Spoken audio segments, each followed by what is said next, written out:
En 1970, des entreprises ont commencé à sélectionner et à breveter des semences, et certaines variétés ne pouvaient plus être librement conservées ou ressemées comme autrefois. En 1990, l'usage des semences brevetées est devenu encore plus verrouillé, vous obligeant à racheter des graines neuves à chaque saison. Votre grand-mère, elle, s'en moquait. Elle continuait à récolter ses graines, à les faire sécher, à les stocker, et au printemps, elle avait ses haricots gratuitement. Ces techniques de jardinage jugées peu orthodoxes rendent en réalité la terre plus fertile, améliorent les récoltes et suppriment complètement la dépendance aux produits chimiques hors de prix. L'astuce numéro 8 est une méthode d'arrosage qui existe depuis plus de 4000 ans, utilisée par de nombreuses civilisations pour traverser les saisons sèches.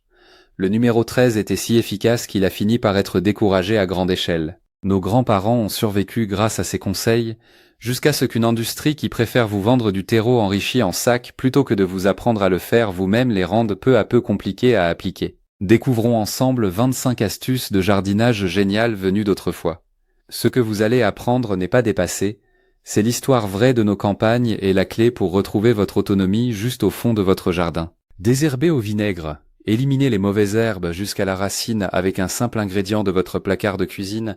Voilà un secret que les fabricants d'herbicides préféreraient sans doute que vous ignoriez. Cette technique utilise l'acide acétique pour déshydrater et brûler les tissus de la plante en quelques heures seulement, quand on le pulvérise directement sur les feuilles des herbes indésirables. Les spécialistes préviennent aussi qu'en utilisant du vinaigre pour tuer les mauvaises herbes, vous risquez de tuer vos cultures avec. Et c'est pour ça qu'on a jeté aux oubliettes une méthode gratuite, simplement parce qu'on nous a dit d'acheter un produit étiqueté à la place. Des travaux de recherche agronomique menés en 2002 ont prouvé qu'à forte concentration, l'acide acétique tue efficacement les herbes indésirables dans les exploitations bio. Les scientifiques ont également confirmé qu'une concentration élevée d'acide dans le vinaigre peut remplacer totalement les herbicides industriels. Quand vous faites cela, gardez en tête de le mélanger à raison d'1 part de vinaigre pour 2 parts d'eau. Et faites bien attention à ne l'utiliser que sur les allées en béton pour éviter d'abîmer votre sol.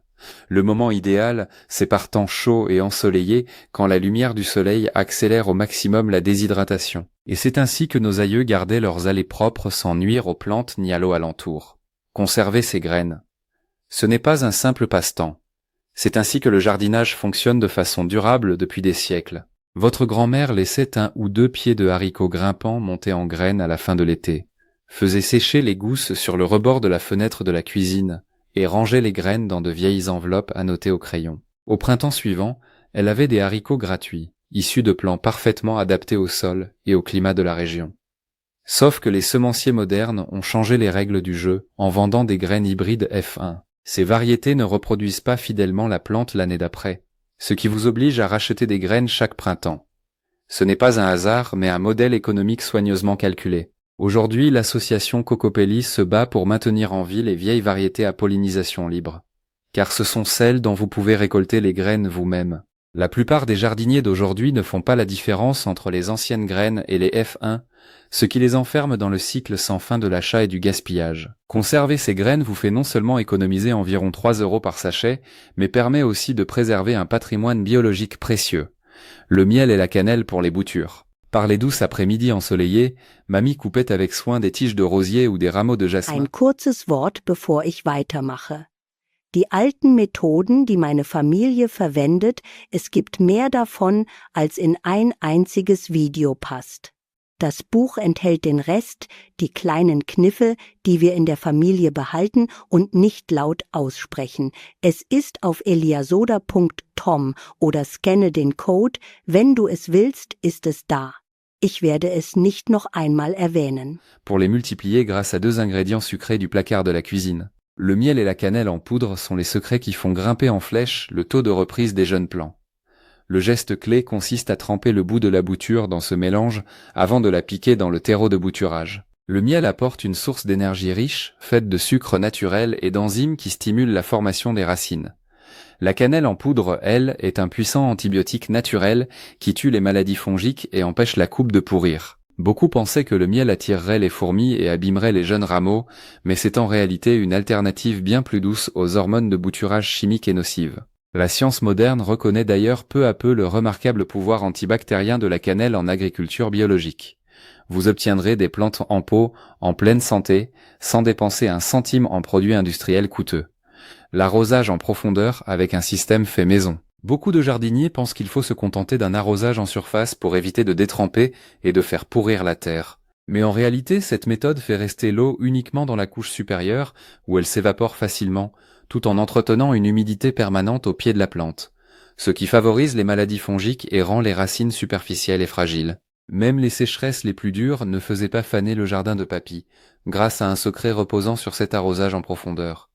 Il enterrait un pot en plastique ou une bouteille percée de trous juste à côté du pied de la plante. L'eau était ainsi conduite directement vers la zone des racines profondes, forçant le système racinaire à plonger loin vers le bas pour aller chercher la vie, au lieu de s'accrocher à la surface. Cette méthode permet d'économiser jusqu'à 70% de l'eau d'arrosage quotidienne et empêche les maladies fongiques de se développer sur le feuillage. L'industrie pousse souvent des systèmes d'arrosage de surface compliqués, mais conduire l'eau dans le sol est la vraie façon de bâtir un enracinement solide qui défie tous les temps. Quand vous faites cela, veillez à ce que les trous de la bouteille ou du tuyau soient orientés vers la plante du même côté que les racines, pour que l'eau atteigne sa cible. Ainsi, les plantes ne se contentent pas de survivre à la saison sèche, elles prospèrent grâce à la résistance d'un enracinement forgé au plus profond de la terre. Le charbon de bois dans les pots, le biochar, la technique qui consiste à tapisser le fond d'un pot de charbon de bois vient de l'Amazonie ancienne, avec sa terre noire et fertile appelée terra preta. Les peuples autochtones mélangeaient charbon et déchets organiques à la terre pour retenir les nutriments pendant des siècles sans qu'ils soient lessivés par les pluies tropicales. La structure minuscule et poreuse du charbon est un logis idéal pour des millions de micro-organismes bénéfiques qui gardent les racines saines et bien aérées. Le charbon a aussi la capacité de prévenir efficacement la pourriture des racines, grâce à ses propriétés naturelles d'absorption de l'humidité et de désinfection. Au lieu d'utiliser du gravier ou des cailloux lourds qui provoquent l'engorgement, le charbon allège nettement le poids des grands pots. Aujourd'hui, les grandes entreprises agricoles ont réemballé ce produit sous le nom de biochar à un prix élevé, alors que nos grands-parents prenaient simplement le charbon d'un poêle à bois propre. Un avertissement extrêmement important cependant, vous ne devez surtout pas utiliser le charbon d'un barbecue car il contient des produits allume-feu et du sel qui tueront la plante instantanément. Le charbon doit provenir de bois propre, sans produits chimiques, pour garantir la sécurité du jardin. Le semis groupé. Les jardiniers d'aujourd'hui ont l'habitude de semer une seule graine par godet, selon les indications du sachet, une méthode standardisée pour éviter la concurrence entre plantes. Mais en réalité, beaucoup de jardiniers de longue date ont observé que dans la nature, les plantes ne poussent pas isolées ainsi, et le semis groupé était pratiqué bien avant qu'aucune notice n'existe. Cette technique consiste à semer un groupe de 3 à 5 graines dans une même alvéole d'une plaque de semis. À mesure qu'ils grandissent, au lieu de se disputer les nutriments, les plants voient leurs racines s'entremêler et écartent naturellement leurs tiges. Cela vous permet de cultiver plus de plants sur moins de place, ce qui est particulièrement efficace pour les légumes racines comme les betteraves, les radis blancs ou les oignons. Cette méthode va à l'encontre de la logique du grand espacement de l'agriculture industrielle, qui cherche à vous vendre plus de terreau et de plaques de semis. Elle vous fait gagner beaucoup de temps et de place sous abri. En revanche, ne l'appliquez pas aux plantes à gros fruits comme les courges, les tomates ou les aubergines, car la concurrence les rabougrirait. Même si les plants s'écartent entre eux, veillez tout de même à respecter la distance recommandée entre les touffes pour qu'ils ne manquent pas de lumière. Les jardins souterrains de Forestière. En plein cœur de la chaleur écrasante de Fresno en Californie, se trouve un site patrimonial unique bâti par Baldassare Forestière de 1906 à 1946. Cet immigré italien a passé 40 ans de sa vie à creuser profondément dans la terre, créant des cours enterrés éclairés par des puits de lumière pour y faire pousser des arbres fruitiers. Il avait découvert que cultiver sous terre protégeait les arbres de la canicule d'été comme des gelées rigoureuses de l'hiver. C'est une preuve parfaite de jardinage en autonomie, exploitant la structure du sous-sol pour créer un écosystème qui se suffit à lui-même. Sauf qu'à notre époque, mener un projet semblable se heurterait à des obstacles juridiques et à des règles d'urbanisme extrêmement complexes. Il vous faudrait une équipe d'architectes, d'ingénieurs géologues et d'avocats pour franchir toutes les démarches. Même les services locaux de gestion de l'eau auraient le droit de vous infliger de lourdes amendes si votre projet affectait la nappe phréatique du secteur. Les jardins souterrains de Forestière nous rappellent une époque où la créativité et la ténacité d'un individu pouvaient accomplir des miracles sans être enfermés dans des normes rigides. L'irrigation par jarre enterrée, l'ola. Le nom Ola vient du mot espagnol qui désigne la jarre, une technique d'arrosage qui existe depuis plus de 4000 ans à travers de nombreuses civilisations. Nos grands-parents utilisaient des jarres en terre cuite non émaillée, enterrées, pour arroser peu à peu à travers les parois. Cette technique régule automatiquement l'humidité par un phénomène d'osmose. Quand la terre est sèche, elle tire l'eau à travers les pores minuscules des parois en argile. Et quand la terre est suffisamment humide, ce processus s'arrête tout seul. C'est un système parfaitement autorégulé, sans le moindre capteur électronique ni la moindre machinerie compliquée de l'époque moderne. Des études universitaires ont confirmé que cette méthode réduit la consommation d'eau de 50 à 70% par rapport à un arrosage de surface. De quoi alléger nettement votre facture d'eau tout en gardant des plantes luxuriantes dans les conditions les plus sèches. Une remarque importante, vous devez utiliser une terre cuite totalement non émaillée. Si la jarre a un émail brillant à l'extérieur, elle perd cette magie de l'osmose. Remettre l'eau là au goût du jour n'est pas seulement un geste de nostalgie, c'est aussi une solution basse technologie de tout premier ordre pour les jardins autonomes d'aujourd'hui, où l'économie et l'efficacité passent toujours en premier. Ces secrets ne sont-ils pas incroyables ? Si vous vous souvenez d'autres astuces que vos grands-parents utilisaient, partagez-les dans les commentaires ci-dessous. L'astuce de la planche pour la germination. Il existe une astuce toute simple qu'utilisaient les jardiniers d'autrefois, consignée plus tard par Bill Mollison comme un petit principe pourtant terriblement efficace. Après avoir semé et arrosé, ils ne laissaient pas la terre nue, mais posaient délicatement une planche ou un morceau de carton par-dessus. Cela peut sembler étrange, puisque cela limite l'oxygène pour les graines fraîchement semées, mais ce simple couvercle change tout. Il garde la terre humide en dessous en empêchant l'eau de s'évaporer, créant un environnement stable pour la levée des graines. C'est particulièrement utile par forte chaleur, quand la terre sèche très vite. Grâce à cela, vous n'avez pas besoin d'arroser sans cesse plusieurs fois par jour. En même temps, la planche protège aussi les graines des oiseaux, des poules ou des insectes pendant leur phase la plus fragile. On a un temps déconseillé cette méthode parce qu'elle peut attirer beaucoup de limaces sous la planche, mais c'est justement aussi une façon de piéger ces limaces. Gardez simplement en tête de vérifier régulièrement et de retirer la planche dès que vous voyez pointer les premières pousses vertes. Cette technique aide les graines à franchir en sécurité leur étape la plus difficile, sans avoir besoin de dispositifs de couverture coûteux ou à grande échelle, ce qui en fait une astuce de survie précieuse dans les jours les plus secs. L'aspirine pour l'immunité. Dans l'armoire à pharmacie familiale d'autrefois, l'aspirine ne servait pas qu'aux maux de tête, elle était aussi une piqûre de rappel pour les plantes. Cette technique a nourri toute une génération, même si, avec les normes d'aujourd'hui, on la qualifierait de non conforme. L'aspirine contient de l'acide salicylique, une hormone que les plantes sécrètent naturellement quand elles sont attaquées, pour activer leur système de défense. Il suffit de dissoudre un comprimé d'aspirine dans de l'eau et de pulvériser uniformément sur le feuillage. Et vous aidez la plante à bâtir de l'intérieur une immunité solide. Dans les années 1950 et 1960. Certaines aspirines ont été présentées comme nocives, afin d'en limiter l'usage courant. Une manœuvre qui a aidé les pesticides chimiques à s'emparer du marché. Pourtant, des études officielles ont confirmé que pulvériser des composés proches de l'acide salicylique peut activer les mécanismes de défense de la plante contre les champignons et les bactéries. Les résultats concrets montrent que les plantes poussent 20% plus vite, plus vigoureuses, et tombent très rarement malades, même quand l'environnement change. Malgré cette efficacité étonnante, ne voyez pas là une potion miracle qui remplacerait les soins de base comme une bonne terre et un arrosage régulier. Privilégiez une croissance qui vient de l'intérieur. L'aloe vera pour l'enracinement. L'aloe vera n'est pas qu'une plante de beauté. C'est aussi un bouclier qui protège la vie d'une pousse dès le départ. Le gel d'aloe vera contient des hormones végétales naturelles, des substances qui stimulent une division extrêmement rapide des cellules racinaires. Pour les boutures, au lieu d'abuser des agents de croissance chimique industriels, nos grands-parents trempaient directement le bout du rameau dans une feuille d'aloe vera fraîche. Un petit rameau d'aloe vera peut remplacer à lui seul tout un flacon d'hormones de bouturage industriel à coût zéro. Non seulement il stimule les racines, mais l'aloe vera renforce aussi le système immunitaire du jeune plant, le protégeant des infections, des maladies et des moisissures pendant la phase de démarrage. Résultat, les taux de germination et d'enracinement grimpent de façon spectaculaire. Cependant, comme avec le miel, le gel d'aloe vera est une matière organique riche en sucre et en nutriments. Si vous en mettez trop et le laissez exposer sur la terre, il deviendra un festin pour les fourmis, les limaces et les champignons parasites. Il faut donc l'utiliser avec beaucoup de précaution pour éviter l'effet inverse dans votre jardin. Jardiner au rythme de la pluie. Ce qui appartient à la nature doit écouter la nature. C'était la philosophie de jardinage de nos grands-parents, à une époque sans réseau électrique pour deviner la météo et sans conseils scientifiques. On vous a peut-être appris à semer par temps doux et ensoleillé, ou quand l'humidité est élevée, pour que les graines aient toutes les conditions pour lever. À rebours de cette idée, nos grands-parents semaient souvent les jours de pluie, y compris pendant de fortes averses. L'eau de pluie naturelle, avec son pH idéal et une pointe d'azote apportée par les éclairs, est la source de nutriments la plus favorable au démarrage d'un jeune plant. En faisant ainsi, vous économisez énormément de temps d'arrosage et vous n'entamez pas les réserves d'eau de vos cuves.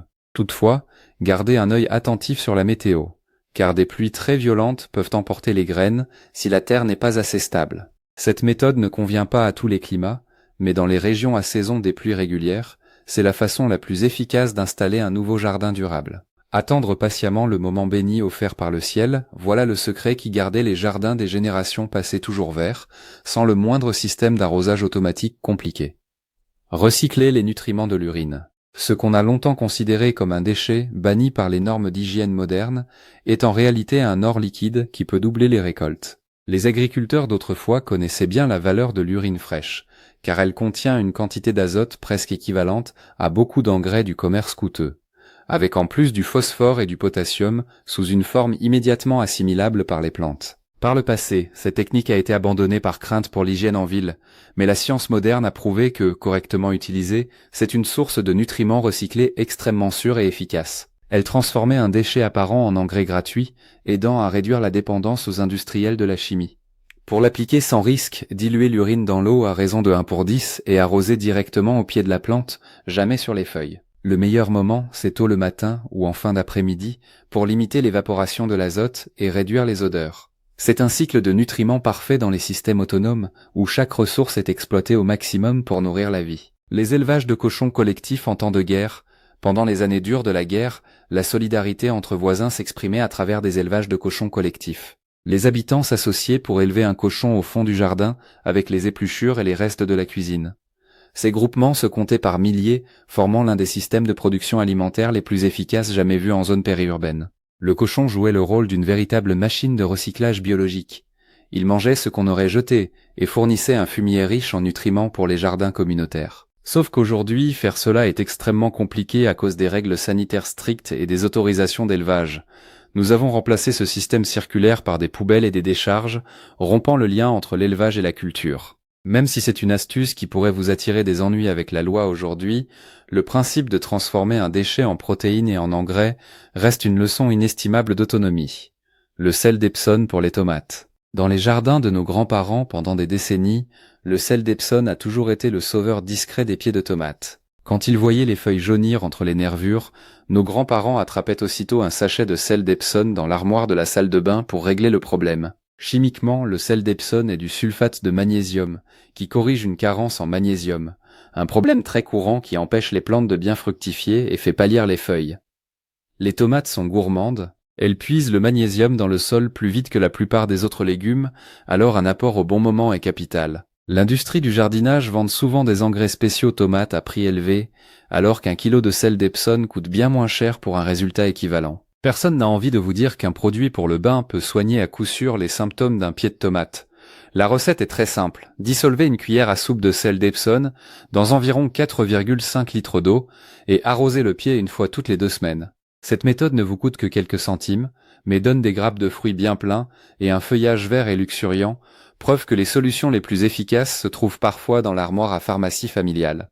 Le curcuma en poudre pour protéger les racines. Cette épice jaune vif si familière dans la cuisine est l'un des antibiotiques naturels les plus puissants pour protéger le système racinaire des plantes. Le principe actif, la curcumine, possède des propriétés antibactériennes et antifongiques extrêmement fortes, qui cicatrisent comme par magie les blessures sur les tiges après la taille. Mamie enseignait qu'au lieu de produits chimiques toxiques, il fallait utiliser le curcuma en poudre pour couper court à tout risque de maladies fongiques venues du sol. C'est une façon très douce et respectueuse de protéger les cultures, qui préserve un écosystème sain sans tuer les micro-organismes bénéfiques. Il suffit de saupoudrer un peu de curcuma autour du pied de la plante pour éloigner les fourmis, ces protectrices des pucerons qui abîment les plantes. En plus, mélanger du curcuma directement au terreau tue en toute sécurité, à la source, les champignons responsables de la pourriture des racines. Alors que les fabricants de pesticides veulent vous rendre dépendant de leurs flacons de produits chimiques, le curcuma offre une solution autonome et durable.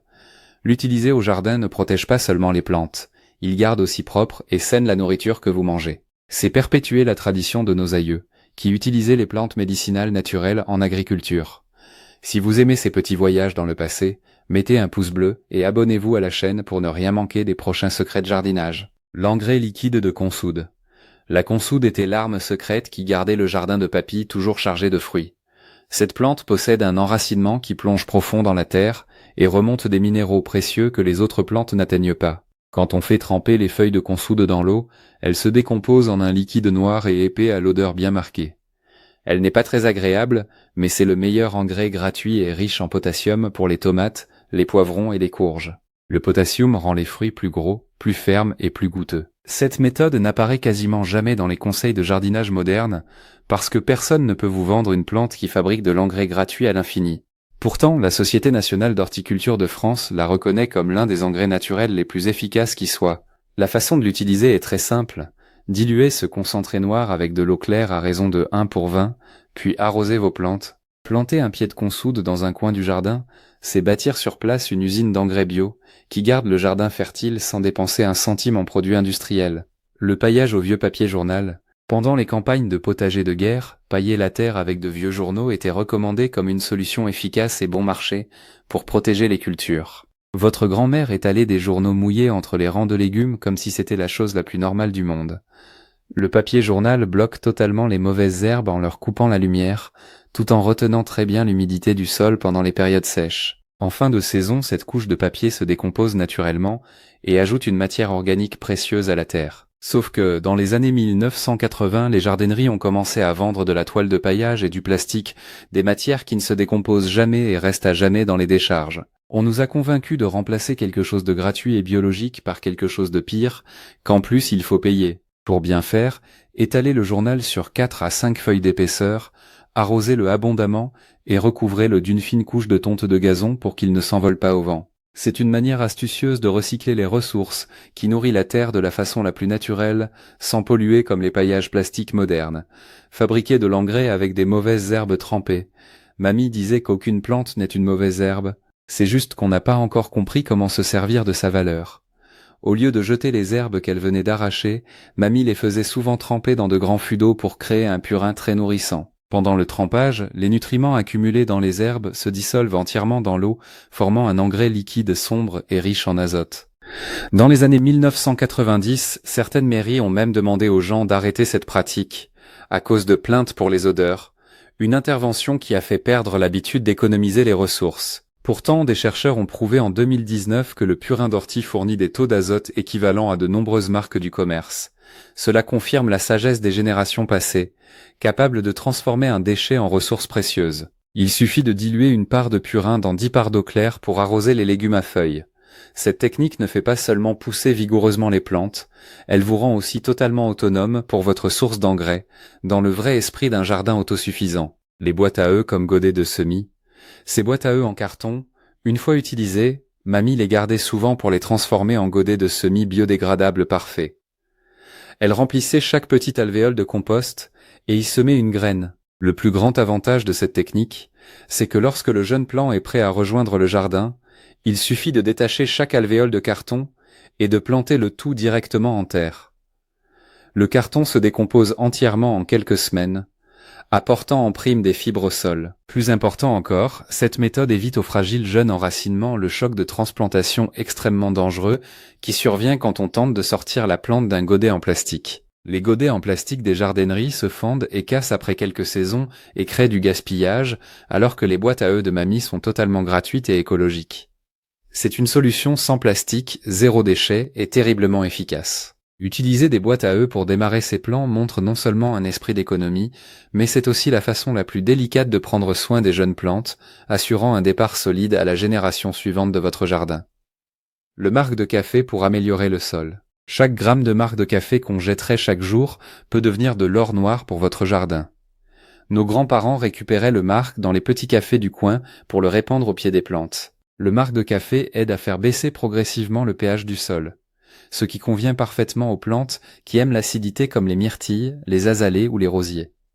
En plus, la caféine et la texture grossière du marc arrêtent efficacement les limaces qui abîment les plantes. L'industrie du jardinage veut toujours vous vendre des sacs d'engrais coûteux, plutôt que de vous montrer que la réponse est juste dans la poubelle. Des recherches universitaires ont confirmé que le marc de café améliore nettement la structure du sol et sa capacité à retenir l'eau, à condition d'être bien compostés. Répandre du marc autour des plantes de la famille des choux crée une barrière de protection naturelle contre les nuisibles. Utiliser le marc de café, ce n'est pas seulement améliorer durablement le sol, c'est aussi transformer un déchet urbain en nutriment pour la terre. Reliez vos tasses de café du matin aux jeunes pousses vertes de votre jardin. La méthode sans bêchage. Même si beaucoup d'experts sont vus comme ceux qui ont popularisé la méthode sans bêchage à l'époque moderne, en réalité votre grand-mère la pratiquait déjà il y a des décennies. Elle ne retournait jamais la terre à la bêche ou au motoculteur, car elle comprenait que cela détruisait le réseau de champignons et les galeries des précieux vers de terre. Au lieu de ça, elle étalait simplement une couche de compost à la surface et laissait les vers de terre entraîner les nutriments en profondeur. L'industrie continue de présenter motoculteurs et bêches comme des outils indispensables, en s'appuyant sur l'idée fausse qu'il faut retourner la terre à chaque saison. Pourtant, la science moderne a confirmé que perturber le sol expose le carbone à l'air, ce qui provoque de la pollution et abîme l'écosystème microbien. Le jardinage sans bêchage maintient la structure naturelle du sol, retient mieux l'humidité et donne des rendements égaux ou supérieurs, pour une fraction seulement de l'effort. Les vers de terre vous remercieront de ne pas détruire leur maison, et en retour ils vous fabriqueront la terre la plus meuble et la plus fertile pour vos plantes. C'est le summum de la coopération entre l'homme et la nature pour entretenir durablement la vie de la terre. Les aiguilles de pin contre les mauvaises herbes.